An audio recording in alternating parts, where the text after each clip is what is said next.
gëzuar gjithve. Afrohemi atje për të dy llave të bukura. Faleminderit. Urat, gëzuar urat. Pa gëzojmë. Gëzuar gjithë, në dasë. Gëzuar bashkë.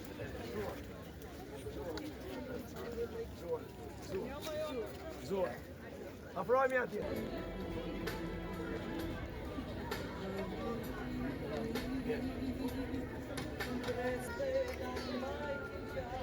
Mirdita dhe gëzuar është kënaqësi e veçantë për mua që të uroj këtë festë, të ngrej këtë flamur, që për mua ngjelet festa më e madhe e Shqipërisë moderne. Kemi fatin e madh që ai flamur, ai plak i moçëm, ai njeri i madh i asaj dite të shënuar, kaloi edhe pranë kësaj trevës tonë. Një trevë e cila në histori ka treguar veten qëndrueshmëri, guxim dhe urtësi. Dhe sot në këtë ditë të bekuar të Zotit, kam fatin e madh që atë flamur e ngrita bashkë me Stavrin, dhe ndoshta duhet ta kisha pasur aty edhe uratën, po ndjes urat që nuk ishin. Por gjithsesi, faleminderit ju të gjithëve që morët pjesë në këtë ditë. Sot gjithmonë e më shumë kjo festë e jona, vëllezër dhe motra, këto që po them tashti janë në vërtet disa fjalë që dalin nga zemra dhe duhet i bëjmë kujdes të gjithë. Është shumë e vërtet që çdo ditë që po vjen, ky flamur, kjo historiku jon ka filluar edhe më shumë të rrezikohet. Po rrezikohet nga largimet e mëdha, po rrezikohet nga shikoni për qarkat çka ka ndodhur këto 2 ditë e fundit, një nga gazetarët më të jashtëzakonshëm që ne kemi për çështje kombëtare, vendet fqinj e kanë shpallur non grata. Ishte një lajm i kopshëm, por dhe i bukur për treguar se fytyrën e vërtetë.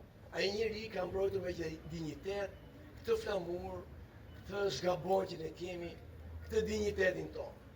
Prandaj, shikoni për qarkas që gjithmonë më shumë po cënohemi. Kjo ditë duhet na bashkojë, jo të na ndarë. Gjithmonë edhe sot po shikoj, kjo festë nuk duhet bërë me thirrje. 28 nëntori është festë e gjithë shqiptarëve kudo që janë nëpër botë.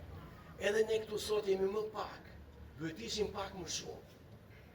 Unë nuk e organizoj festat për të festuar, po festa ndjehet me zemër. Dhe po të kuptoni, të gjithë bashkë ne që jemi këtu, duhet ta ndjejmë pak më shumë dhe ta përhapim lajmin.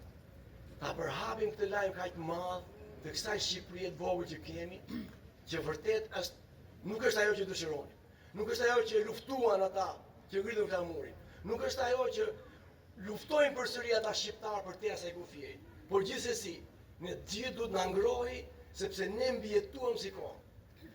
Dhe mbijetesa jonë varet nga ne të gjithë, nga kjo kujtesi kemi sot dhe çfarë trashëgojmë tek brezat që vijnë. Edhe një herë, fjalët që thash për sfundmi t'i harrojmë, por le të jemi bashkë dhe gëzuar gjithëve. Stavri, ke për të thënë një fjalë? Faleminderit gjithë bashkëqytetarëve të Divjakës. Faleminderit shumë dhe aq më tepër që datat më të veçanta të kombit tonë i ndjeni dhe i festoni. Kjo është gjë e jashtëzakonshme dhe është e gëzueshme për gjitha ditët që vinë. Edhe aq më tepër u bëfshin sa më mirë në të ardhmen, edhe Divjaka u shtofte, u realizoft, sa më mirë u bëft dhe shkofshim sa më shpejt në Europë edhe sa më mirë. Shqipëria sa më mirë bëhet, sa më tepër të forcohet, sa më tepër mirësohet. Gëzuar gjithëve, ju faleminderit shumë. Kisha është katolike dhe përgjithshme. Domethënë një pandar. Feja edhe populli janë një të pandar. Jemi kështu qofshin bashkuar për ditë. Gëzuar për shumë jetë. Faleminderit gjithëve.